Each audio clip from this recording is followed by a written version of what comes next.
सबैमा नमस्कार। म श्यामबाबु शाह आज यहाँहरूको बीच एक महत्वपूर्ण जानकारी लिएर उपस्थित भएको छु।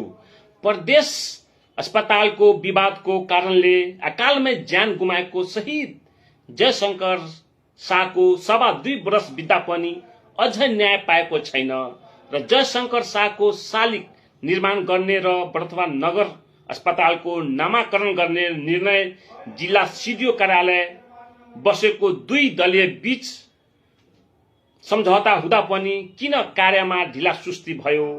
अब ढिलासुस्ती गर्ने होइन, यही आउँदो बजेटमा वर्तमान नगर हस्पिटल 15 बेडबाट अब प्रदेश हस्पिटल नामाकरण गरेर 50 बेड बनाउनको लागि हाम्रो वर्तमान नगरवासी एक भएर आउनुहोस्।